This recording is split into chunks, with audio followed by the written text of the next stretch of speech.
നമസ്കാരം, എല്ലാവർക്കും എൻ്റെ യൂട്യൂബ് ചാനലിലേക്ക് സ്വാഗതം. ഞാൻ ഇന്ന് ചെയ്യാൻ പോകുന്ന റീഡിംഗ് നോ കോൺടാക്റ്റിൽ ആയിരിക്കുന്നവരുമായിട്ട് നിങ്ങൾക്കൊരു റീകൺസിലിയേഷൻ പോസിബിൾ ആണോ?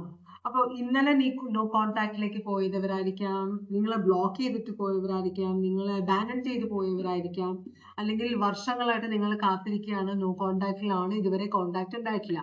അങ്ങനെയുള്ള ആളുകളുമായിട്ട് നിങ്ങൾക്ക് ഒരു റീകൺസിലിയേഷൻ വരുമോ, ഒരു റീയൂണിയൻ വരുമോ? ഇതാണ് നമ്മൾ നോക്കുന്നത്. ഇന്ന് ടോട്ടൽ ലൂണാർ എക്ലിപ്സ് ആണ്. അപ്പോൾ ചന്ദ്രൻ റെഡ് കളറിലാണ് കാണുക. ഇനി ഈ പ്രതിഭാസം 2028 മാത്രമേ നമുക്ക് കാണാൻ പറ്റുള്ളൂ എന്നാണ് പറയുന്നത്. അപ്പൊ ലൈഫ് ടൈമിൽ ഒരിക്കലൊക്കെ കാണാൻ പറ്റുന്ന ഒരു കാര്യമാണ്. നിങ്ങൾക്ക് അത് കാണാൻ പറ്റുകയാണെങ്കിൽ കണ്ടു നോക്കുക കേട്ടോ.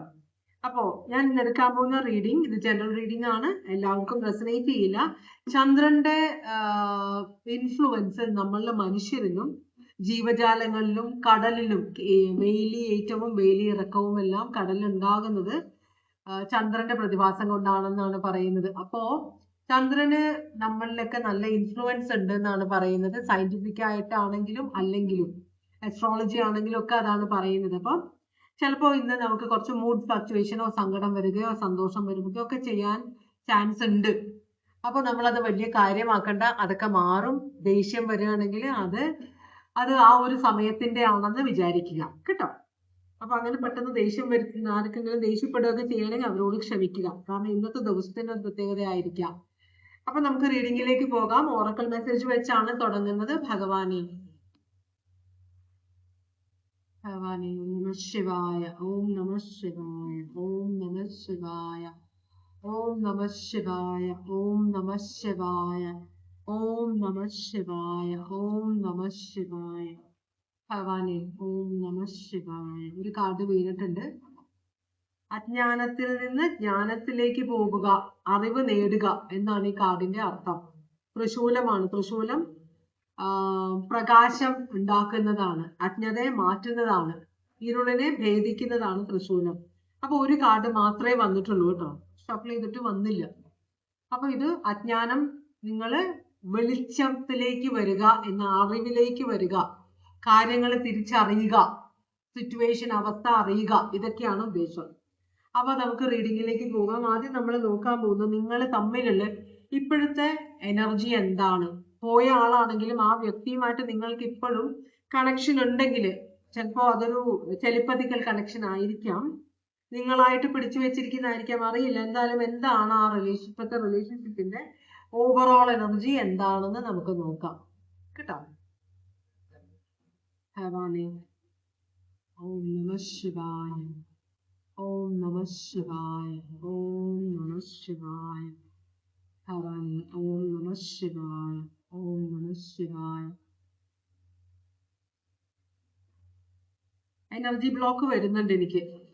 ഭഗവാനെ ഓം നമ ശിവായ, ഓം നമ ശിവായ, ഓം നമ ശിവായ, ഓം നമ ശിവായ, ഓം നമ ശിവായ. ഓക്കെ, ഈ നിങ്ങൾ തമ്മിലുള്ള എനർജി നോക്കുമ്പോൾ ഇവിടെ 9 ഓഫ് കപ്സ് റിവേഴ്സ് ആണ് വന്നിട്ടുള്ളത്. 9 ഓഫ് കപ്സ് റിവേഴ്സ് എന്ന് പറയുമ്പോൾ ഒട്ടും തൃപ്തിയില്ലാത്തൊരു ബന്ധമായിരുന്നു. ഇപ്പോഴും ഒരു അതൃപ്തി ഉണ്ട് ബന്ധത്തില്. അങ്ങനെ നിങ്ങൾക്ക് ഈ ബന്ധത്തിൽ അതൃപ്തി ആയിരുന്നു, ആ വ്യക്തിയുടെ പെരുമാറ്റം ഇഷ്ടമല്ല, സംസാരം ഇഷ്ടമല്ല, പൊതുവെ ആ വ്യക്തിയെ ഇഷ്ടമല്ലെങ്കിലും നിങ്ങൾ എന്തുകൊണ്ടാണ് ആ വ്യക്തിയുമായിട്ടുള്ള ഒരു ബന്ധം പിടിച്ചു വെച്ചിരിക്കുന്നത്, അത് നിങ്ങൾ ചിന്തിക്കേണ്ട കാര്യമാണ്. Cancer, Pisces, Scorpio, zodiac sign ഒരു അതൃപ്തിയാണ്. അതുപോലെ തന്നെ വേറൊരു കാര്യം കൂടി ഇവിടെ വരുന്നത്, അതൃപ്തി വരുന്നുണ്ട്, അതിന്റെ കൂടെ വേറൊരു മീനിങ് കൂടെ വരുന്നത്. ചില സമയത്ത് ഞങ്ങൾ ഇതിനെ റീഡ് ചെയ്യുന്നത് ഇങ്ങനെ കയ്യും കെട്ടി ഒരാള് അയാളുടെ സന്തോഷത്തിന് മുമ്പിൽ ഇരിക്കുകയാണ്. ഒന്നില്ലെങ്കിൽ ഞാനിത് ഒട്ടും മൂവ് ചെയ്യില്ല, ഞാൻ ഇതിൽ ചേഞ്ച് ആവാൻ ആഗ്രഹിക്കുന്നില്ല എന്നൊരു ചിന്ത. അപ്പൊ വളരെ തൃപ്തിയുള്ള ഒരു റിലേഷൻഷിപ്പ് ആയിരുന്നു. പെട്ടെന്ന് എന്തോ ഒരു സന്ദർഭം കൊണ്ടിട്ട് നിങ്ങൾ ഇതില് അതൃപ്തി വരാൻ തുടങ്ങി എന്നും പറയുന്നു. വളരെ സന്തോഷകരമായ ഒരു സിറ്റുവേഷൻ ആയിരുന്നു, പെട്ടെന്നാണ് ഇതിൽ എന്തോ സന്തോഷം ഇല്ലായ്മ വന്നു തുടങ്ങിയത് എന്നതുപോലെയും കൂടെ കാണുന്നു കേട്ടോ. അപ്പോ സന്തോഷം വരാൻ വേണ്ടിയിട്ട് റിലേഷൻഷിപ്പിൽ പ്രശ്നങ്ങൾ തുടങ്ങിയപ്പോ ആ റിലേഷൻഷിപ്പ് പറഞ്ഞ് വ്യത്യാസങ്ങൾ അതിൽ വരുത്തുന്നതിന് പകരം ഒരാള് ഇറങ്ങിപ്പോയതുപോലെയാണ് കാണിക്കുന്നത്. അതല്ലായിരുന്നു ചിലപ്പോ അയാൾ അവിടെ നിന്ന് നിങ്ങൾ തമ്മിൽ സംസാരിച്ച കാര്യങ്ങൾ സോൾവ് ചെയ്താൽ തീരാവുന്ന പ്രശ്നമേ നിങ്ങൾ തമ്മിൽ ഉണ്ടായിരുന്നിട്ടുണ്ടാവുള്ളൂ. മനസ്സിലായോ? അങ്ങനത്തെ ഒരു ഇത് കാണിക്കുന്നുണ്ട്. എന്തായാലും നമ്മൾ ഇനി നോക്കാൻ പോകുന്നത് ഇപ്പൊ അവരുടെ അവസ്ഥ എന്താണെന്നാണ് നമ്മൾ നോക്കുന്നത്. ഇപ്പൊ അവര് എന്തവസ്ഥയിലാണ് ഇരിക്കുന്നത്, ഇപ്പൊ അവര് എന്തവസ്ഥയിലാണ് ഇരിക്കുന്നത് അതാണ് നമ്മൾ നോക്കുന്നത്. അവരുടെ അവസ്ഥ അവർ ഭയങ്കര ഹാപ്പി ആണെന്നാണ് പറയുന്നത്. 10 of cups ആണ് കാണിക്കുന്നത്. 10 of cupsന്റെ കൂടെ ഒരു 2 of pentaclesഉം കൂടെ കാണിക്കുന്നുണ്ട്. രണ്ടും അപ്രൈറ്റ് ആണ്. 10 of cups എന്ന് പറഞ്ഞാൽ ഇമോഷണൽ ഹാപ്പിനെസ് ആണ്, ഭയങ്കര സന്തോഷം. ഫാമിലി മാരീഡ് ആണ് ഈ വ്യക്തി എന്നാണ് കാണിക്കുന്നത്. നിങ്ങളുമായിട്ട് ഒരു തേർഡ് പാർട്ടി കണക്ഷൻ ആണെങ്കിൽ, ആവണമെന്നില്ല, നിങ്ങളുമായിട്ട് ഫസ്റ്റ് പാർട്ടി കണക്ഷൻ തന്നെ ആയിരുന്നു, പിന്നീട് ഈ വ്യക്തി പോയതായിരിക്കാം. എന്തായാലും ഈ വ്യക്തി ഇപ്പോ ഭയങ്കര ഇമോഷണലി ഭയങ്കര ഹാപ്പി ആണെന്നാണ് പറയുന്നത്. അതുപോലെ തന്നെ ഇവിടെ 2 of pentacles കാണിക്കുന്നുണ്ട്. അതിനർത്ഥം ഈ വ്യക്തി വളരെ ഹാപ്പി ആണെന്ന് ഈ വ്യക്തി പുറമെ കാണുന്നവർക്ക് തോന്നുന്നുണ്ട്. ഈ വ്യക്തി അങ്ങനെ വിശ്വസിക്കാൻ ശ്രമിക്കുന്നുണ്ടെങ്കിലും ഇപ്പോഴും ഒരു തീരുമാനമായിട്ടില്ല. ഞാൻ ഹാപ്പി ആണോ അല്ലയോ, ഇതാണോ എനിക്ക് ഇമ്പോർട്ടന്റ്, വേറെ എന്തെങ്കിലും ആണോ എന്നൊരു തീരുമാനം വ്യക്തി എടുത്തിട്ടില്ല എന്നാണ് പറയുന്നത്. ഇപ്പോഴും ചഞ്ചല ചിത്തതയല്ല, ഒരു സ്ത്രീയോ പുരുഷനോ ആണത്. ഒരു കാര്യത്തിൽ ഒരു സ്ഥിരതയില്ലാത്ത, ഒരു കാര്യത്തിൽ മനസ്സുറപ്പിച്ച് ഒരു കാര്യം പറയാനോ അതിനൊരു തീരുമാനം എടുക്കാനുള്ള ഒരു പക്വത ഇല്ലാത്ത ഒരു എനർജി ആയിരിക്കാം കേട്ടോ. എല്ലാത്തിലും ഇമോഷണൽ ആയിട്ട് അറ്റാച്ച്ഡ് ആവുന്ന ഒരു എനർജി ആണിത്. പണത്തിന്റെ കാര്യം വരുമ്പോൾ ഇവിടെ ഒരു ഫ്ലക്ച്വേഷൻ വരുന്നുണ്ട്. ഈ വ്യക്തി ഈ ചിലപ്പോൾ ജോലിയുടെ കാര്യത്തിലായിരിക്കും എന്തോ ഒരു അതൃപ്തി ഇവിടെയും കാണുന്നു. നിങ്ങളുമായിട്ട് അതൃപ്തി ഉണ്ടായിരുന്നില്ല. അപ്പൊ ഈ വ്യക്തി പൊതുവെ ഒരു തൃപ്തി ഇല്ലാത്ത ഒരാളാണ്. ഒരു കാര്യത്തിൽ സ്ഥിരതയില്ല, ഒന്നിലും സന്തോഷം വരാത്ത, ഒരു കാര്യത്തിൽ സാറ്റിസ്ഫാക്ഷൻ ഇല്ലാത്ത ഒരു എനർജിയാണ്. ഇപ്പോഴും അതേ എനർജിയാണ്. ഇപ്പോഴും ഈ വ്യക്തി ഇങ്ങനെ നോക്കിക്കൊണ്ടിരിക്കും, ഏതാണ് കൂടുതൽ ഇമ്പോർട്ടന്റ്, ഇതാണോ അതാണോ. അപ്പൊ ചിലപ്പോൾ ഈ വ്യക്തിക്ക് ഇപ്പോഴും ഇമോഷണലി ഈ വ്യക്തി വളരെ ഹാപ്പി ആകുന്ന സമയത്ത് പോലും ഈ വ്യക്തി വേറെ എന്തെങ്കിലും ഒക്കെ ബന്ധത്തിലോ ഒക്കെ അകപ്പെട്ടിരിക്കുകയാണെന്നാണ് പറയുന്നത്. അപ്പൊ നിങ്ങൾ ഇതിന്ന് രക്ഷപ്പെട്ടു എന്നല്ല വിചാരിക്കുന്നത്. ഇങ്ങനെ ഒരാളുടെ കൂടെ ജീവിതകാലം മുഴുവൻ ജീവിക്കേണ്ടി വന്ന എന്തൊരു സ്ഥിതിയായിരിക്കും. ഇപ്പൊ ഈ വ്യക്തി ദൂരെയാണെങ്കിലും നിങ്ങൾ ആ എനർജി പിടിച്ചുകൊണ്ടിരിക്കുന്നതുകൊണ്ടാണ് നിങ്ങൾക്ക് സന്തോഷമല്ലാത്തത്. ഈ വ്യക്തി സ്വന്തം ഒരു സന്തോഷം ഇല്ലാത്ത ഒരു വ്യക്തി ആവുമ്പോൾ ചുറ്റുമുള്ളവർക്കും സന്തോഷം ഉണ്ടാകില്ല എന്നാണ് പറയുന്നത്. അപ്പോ നിങ്ങളെ കുറിച്ച് ഇപ്പോ ഈ നിമിഷം അവർക്ക് നിങ്ങളെ കുറിച്ച് അവരെന്താണ് ഫീലിങ്സ്, അവരുടെ നിങ്ങളെ കുറിച്ചുള്ള ഫീലിങ്സ് എന്താണ് അവർക്ക്. വേറൊരു കാർഡും കൂടെ ഇവിടെ മറിഞ്ഞിട്ടുണ്ട്, ഞാൻ എടുക്കാതെ. ഭഗവാനെ, ഒരു കാർഡും കൂടെ ഞാൻ കണ്ടിരുന്നു. ഒരു കാർഡ് കമ്മ്യൂണിക്കേഷൻ, ഒരു ക്ലാരിറ്റി. നിങ്ങളുമായിട്ടുള്ള ബന്ധത്തിൽ ഈ വ്യക്തിക്ക് ഒരു ക്ലാരിറ്റി ഉണ്ടായിരുന്നില്ല. ഇവിടെയും ഇൻഡിസിഷൻ ആയിരുന്നു. അപ്പോൾ നിങ്ങളുമായിട്ടുള്ള ബന്ധത്തിൽ നിങ്ങൾ ഈ വ്യക്തിയെ വളരെ അഗാധമായിട്ട് സ്നേഹിച്ചിരുന്നെങ്കിൽ, ഈ വ്യക്തിക്ക് വേണ്ട കാര്യങ്ങളെല്ലാം ചെയ്തു കൊടുത്തിരുന്നെങ്കിൽ, ഈ വ്യക്തി അതൊരു കെട്ടിപ്പൂട്ടിയ ഒരു ശ്വാസം മുട്ടിക്കുന്ന ഒരു അവസ്ഥയായിട്ടാണ് കണ്ടത്. ചിലപ്പോൾ നിങ്ങൾ ആ വ്യക്തി പറയുന്നതിന് മുമ്പേ ആ വ്യക്തിക്ക് വേണ്ട കാര്യങ്ങളൊക്കെ ചെയ്തു കൊടുത്തിരുന്നിരിക്കാം. മനസ്സിലായോ? പക്ഷെ ഇവിടെ എന്തുകൊണ്ടാണ് നിങ്ങൾ ഇങ്ങനെ ഓവറായിട്ട് ഈ വ്യക്തിക്ക് വേണ്ടി സമയം ചെലവാക്കുന്ന, പൈസ ചെലവാക്കുന്ന, സ്നേഹം ഇത്ര ഓവറായിട്ട് ഈ വ്യക്തിയോട് കാണിക്കുന്നത് എന്താണ്? ഈ വ്യക്തിക്ക് അത് ശീലമില്ല, വ്യക്തിക്ക് കൊടുത്ത് ശീലമില്ല, സ്നേഹിച്ച് ശീലമില്ല. അപ്പോൾ കൂടുതൽ സ്നേഹം കിട്ടുമ്പോൾ അതൊരു സംശയത്തോടെയാണ് ഈ വ്യക്തി കണ്ടിരുന്നത്. അപ്പൊ അതിൻ്റെതായ ഒരു ക്ലാരിറ്റി ഇല്ലായ്മ ഈ വ്യക്തിയുടെ മനസ്സിലുണ്ടായിരുന്നു എപ്പോഴും. അവിടെയും 2 of swords വന്നിരിക്കുന്നു. നിങ്ങൾ ഇത്രയും സ്നേഹം കൊടുത്തിരുന്നപ്പോഴും ആ വ്യക്തി അതൊരു നെഗറ്റീവ് ആയിട്ടാണ് കണ്ടുകൊണ്ടിരുന്നതെന്നാണ് പറയുന്നത്. അതുകൊണ്ട് തന്നെ നിങ്ങളുടെ സ്നേഹവും നിങ്ങളുടെ സമയവും നിങ്ങൾ പൈസ ചെലവാക്കിയിരുന്നതും എല്ലാം, സമയം ചെലവാക്കിയിരുന്നതും എല്ലാം ഈ വ്യക്തി ഒരു ട്രാപ്പ് ആയിട്ടാണ് കണ്ടിരുന്നത്. എനിക്ക് ഇവിടെ ശ്വാസം മുട്ടുന്നു എന്നൊരു കൂടുതൽ സ്നേഹം ഈ വ്യക്തിക്ക് ഇഷ്ടമല്ല. അപ്പൊ ഫ്രീഡം ഭയങ്കരമായിട്ട് ആഗ്രഹിക്കുന്ന, ചോദ്യങ്ങൾ ഇഷ്ടപ്പെടാത്ത, കൺട്രോൾ ഇഷ്ടപ്പെടാത്ത ഒരു എനർജിയാണ് ഈ വ്യക്തി.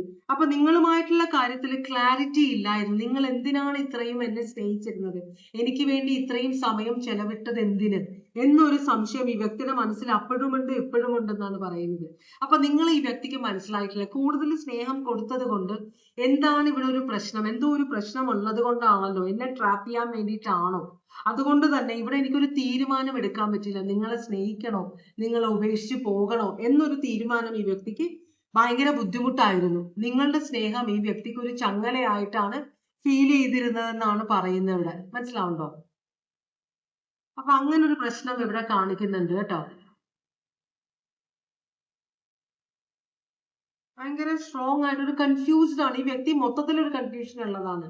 അപ്പോ നമ്മൾ നല്ലതിന് വേണ്ടി ഈ വ്യക്തിക്ക് എന്തെങ്കിലും ചെയ്താൽ പോലും അത് മനസ്സിലാക്കാൻ പറ്റാത്ത ഒരു എനർജിയാണ് ഈ വ്യക്തി. എപ്പോഴും ഇപ്പോഴും ആ വ്യക്തി ഒരു രണ്ട് വഞ്ചിയിൽ കാലിട്ട് വെച്ചേക്കുന്ന പോലെയാണ്. നിങ്ങളുമായിട്ടുള്ള ബന്ധത്തിനെ കുറിച്ച് ചിന്തിക്കുമ്പോഴും അതുപോലെ തന്നെയായിരുന്നു. ഒരു കാലം എപ്പോഴും പുറത്ത് വെച്ചിട്ടാണ്, എന്ന് വെച്ചാൽ ഓടാൻ റെഡി ആയിട്ട്, എന്നെ ഇവിടെ പിടിച്ച് കെട്ടിയിടാനാണ് പ്ലാൻ, സ്നേഹം കൊണ്ട് എന്നെ ബന്ധിക്കാനാണ്, അല്ലെങ്കിൽ നിങ്ങൾ പണം തന്നെ എന്നെ ബന്ധിക്കാനാണ്, നിങ്ങളുടെ സമയം തന്നെ എന്നെ ബന്ധിക്കാനാണ് ആഗ്രഹിക്കുന്നതെങ്കിൽ ഇതിനകത്ത് ഞാൻ ഓടിക്കളയും എന്നൊരു ചിന്ത ഈ വ്യക്തിക്ക് എപ്പോഴും ഉണ്ടായിരുന്നു എന്നാണ് പറയുന്നത്. എപ്പോഴും ഒരു ഡൗട്ട്, ഒരു കാര്യത്തിലും ഒരു സ്ഥിരതയില്ല, ഒരു തീരുമാനം എടുക്കാൻ കഴിയാത്ത ഒരു വ്യക്തിയാണ്. ഇപ്പൊ ഏസ് ഓഫ് സ്വേർഡ്സ് എന്ന് പറഞ്ഞാൽ നിങ്ങളോട് കമ്മ്യൂണിക്കേറ്റ് ചെയ്യാനും കൂടെ ആഗ്രഹിക്കുന്നുണ്ട്. എന്തുകൊണ്ടാണ് നിങ്ങൾ ഇങ്ങനെ പെരുമാറി, നിങ്ങളുടെ ഉദ്ദേശം എന്ന്. പക്ഷെ അത് ചോദിക്കാനുള്ള ഒരു ധൈര്യമില്ല. അത് ചോദിക്കണോ വേണ്ടയോ, ഇനി രണ്ടാമത് അങ്ങോട്ട് പോയാലും ഇതിൽ വ്യത്യാസമൊന്നും ഉണ്ടാവില്ല, ചിലപ്പോൾ ഞാൻ അവിടെ പെട്ടുപോയാലോ, നിങ്ങളുമായിട്ടുള്ള ബന്ധത്തിൽ പെട്ടുപോയാലോ എന്നൊരു ടെൻഷൻ ഈ വ്യക്തിക്ക് ഉണ്ടെന്നാണ് പറയുന്നത് കേട്ടോ. അപ്പൊ ഈ വ്യക്തിക്ക് മൊത്തത്തിലൊരു ടെൻഷൻ ഉള്ള ഒരു വ്യക്തിയാണ്. അവര് നിങ്ങളോട് കമ്മ്യൂണിക്കേറ്റ് ചെയ്യാനും കാര്യങ്ങൾ എന്താ പറയാ ക്ലിയർ ചെയ്യാനും ഒരു ക്ലാരിറ്റി ഇല്ലാത്ത ഒരു ഫീലിംഗ് ഇവർക്കുണ്ട്. അപ്പൊ ക്ലാരിറ്റി വേണമെന്ന് ഇവർ ആഗ്രഹിക്കുന്നുണ്ട്. അതിനുവേണ്ടി ഇവർ എന്തെങ്കിലും ആക്ഷൻ എടുക്കുമോ, നിങ്ങളുമായിട്ടൊരു റീകൺസിലിയേഷൻ ഇവർ ട്രൈ ചെയ്യും. അത് തന്നെയാണ് ക്ലാരിറ്റി കിട്ടാനായിട്ട് എന്തെങ്കിലും ആക്ഷൻ എടുക്കുമോ, നിങ്ങളുടെ അടുത്തേക്ക് വരുമോ, നിങ്ങളെ അൺബ്ലോക്ക് ചെയ്യുമോ, നിങ്ങളെ കോണ്ടാക്ട് ചെയ്യുമോ. അതാണ് ഇല്ല എന്നാണ് പറയുന്നത്. ഇവിടെ യെസ് എന്ന കാർഡാണ് വന്നത്, പക്ഷെ ഇല്ല എന്നാണ് പറയുന്നത്. ഇവര് നിങ്ങളെ കമ്മ്യൂണിക്കേറ്റ് ചെയ്യാൻ ആഗ്രഹിക്കുന്നില്ല, കാരണം ഒരു ക്ലാരിറ്റി ഇല്ല. ഇത് ക്യാൻസർ സോഡിയാക് സൈൻ ആണ്. ക്യാൻസർ സോഡിയാക് സൈൻ എന്ന് പറഞ്ഞാല് ഇമോഷണലി നമ്മളോട് ഭയങ്കര അറ്റാച്ച്ഡ് ആയിട്ടിരിക്കും. അപ്പൊ നമ്മളോട് ഭയങ്കര ക്ലോസ് ആയിട്ട് കാണിക്കുന്ന ഈ എനർജിയോട് തിരിച്ച് നമ്മളിൽ നിന്ന് ആ ഒരു ഇമോഷൻ കിട്ടിക്കഴിഞ്ഞാൽ ഇവർക്ക് കൺഫ്യൂഷൻ ആണ്. കാരണം ഇവർ വിചാരിക്കുന്നത് ഇമോഷണൽ ആയിട്ട് ഭയങ്കര ക്ലോസ് ആകാൻ പറ്റുന്നത് ഇവർക്ക് മാത്രമാണ്. അപ്പൊ ചിലപ്പോ എനിക്ക് തോന്നാറുണ്ട്, ഇവർ ഇങ്ങനെ ചിന്തിക്കുമ്പോ ഇവര് ഭയങ്കര നമ്മളോട് ഭയങ്കര ആത്മാർത്ഥത കാണിക്കുമ്പോൾ ഇതിന്റെ ഉള്ളിൽ എന്തെങ്കിലും ഒരു കൺട്രോൾ ചെയ്യാനുള്ള ഒരു മൈൻഡ് ഉണ്ടോ എന്ന് തോന്നാറുണ്ട്. അപ്പൊ അങ്ങനെ വരുമ്പോ ഇവരങ്ങനത്തെ ഒരു എനർജി ആകുമ്പോ നമ്മളിൽ നിന്നും കൂടുതൽ സ്നേഹം കിട്ടും. ഇവര് തരുന്നതിൽ സ്നേഹം കൂടുതൽ ഇവർ വിചാരിക്കുന്നത് ഇവർക്കാണ് ഏറ്റവും കൂടുതൽ സ്നേഹിക്കാൻ കഴിവുള്ളവരെന്നാണ്. അൺകണ്ടീഷണൽ ലവ് എന്നാണ് ഇവർ പറയുന്നത്. പക്ഷെ അതൊരു പുറംപൂച്ചാണെന്നാണ് എനിക്ക് തോന്നാറ്. അപ്പൊ ഈ ഒരു എനർജി നമുക്ക് ഇത്രയും കോരി തരാൻ കഴിവുള്ള ഒരു എനർജി ആണെന്ന് സ്വയം വിശ്വസിക്കുമ്പോൾ നിങ്ങൾ ഇതേ എനർജി തിരിച്ചു കൊടുക്കുമ്പോൾ ഇവർക്ക് ഡൗട്ട് വരുന്നു. അതെന്തുകൊണ്ടാണ്? അപ്പൊ ഇവരുടെ ആ ഒരു പെരുമാറ്റം പൊള്ളത്തരമായതുകൊണ്ടാണല്ലോ നിങ്ങളുടെ സ്നേഹം ഇവർക്ക് പേടിയാവുന്നത്. അപ്പൊ ഈ വ്യക്തി തിരിച്ചു വരാൻ ആഗ്രഹിക്കുന്നില്ല എന്നാണ് പറയുന്നത്. മനസ്സുകൊണ്ട് നിങ്ങളുടെ അടുത്തേക്ക് വരാൻ ചാരിയറ്റ് ആണ്, നിങ്ങളിലേക്ക് വരാൻ ആഗ്രഹിക്കുന്നുണ്ടെങ്കിൽ ഇവർ വരില്ല എന്നാണ് പറയുന്നത്. കാരണം ഇവർക്ക് ഇവിടെ നിങ്ങളെ പേടിയാണ്, നിങ്ങളുടെ സ്നേഹം പേടിയാണ്. ഇവരുടെ സ്നേഹം കൊണ്ട് മറ്റുള്ളവരെ കൺട്രോൾ ചെയ്യാൻ ശ്രമിക്കുമ്പോൾ അതേ അളവിലുള്ള സ്നേഹം നിങ്ങൾ തിരിച്ചു കൊടുക്കുമ്പോൾ അതൊരു കൺട്രോളിന്റെ ഒരു ഭാഗമാണോ എന്ന് ഇവർക്ക് സംശയം വരുന്നുണ്ട്. അതുകൊണ്ടാണ് ഇവർ നിങ്ങളിലേക്ക് തിരിച്ചു വരാൻ ആഗ്രഹിക്കാത്തത് എന്നാണ് പറയുന്നത്. അപ്പൊ ഇത് ഒരാളുടെ റീഡിംഗ് ആണ്. ആർക്കൊക്കെയോ റെസനേറ്റ് ചെയ്യാൻ ചാൻസ് ഉണ്ട്. ഇവിടെ എന്തായാലും ഒരു റീകൺസിലിയേഷന് വേണ്ടിയിട്ടുള്ള ഇവർ ആഗ്രഹിക്കുന്നുണ്ട്, പക്ഷെ അതിനു വേണ്ടി ഒരു ആക്ഷൻ എടുക്കാൻ ഇവർ റെഡി അല്ല എന്നാണ് പറയുന്നത്. ഇത് ഇപ്പോഴത്തെ എനർജിയാണ്. ചിലപ്പോൾ 2 മാസം കഴിഞ്ഞോ അല്ലെങ്കിൽ 1 വർഷം കഴിഞ്ഞോ ഇവരുടെ ഈ ഒരു മനസ്സ് മാറാനുള്ള ചാൻസ് ഉണ്ട്. പ്രത്യേകിച്ച് ഇന്ന് ഈ എനർജി എന്ന് പറയുമ്പോൾ ഇത് ചന്ദ്രന്റെയാണ്. ക്യാൻസർ സോഡിയാക് സൈൻ ആവണം എന്നില്ല, അത് സ്ട്രോങ് ആയിരിക്കാം ചിലരുടെ ബർത്ത് ചാർട്ടിൽ. അങ്ങനെയുള്ള ഒരാളുമായിട്ടായിരിക്കാം നിങ്ങൾക്ക് ബന്ധമുണ്ടായിരുന്നത്. അപ്പൊ ആ വ്യക്തി ഇപ്പൊ ചന്ദ്രന്റെ ഗ്രഹണം വരുന്നുണ്ട്. അപ്പൊ അതുകൊണ്ട് കൂടുതൽ ഇമോഷണൽ ആയിരിക്കും.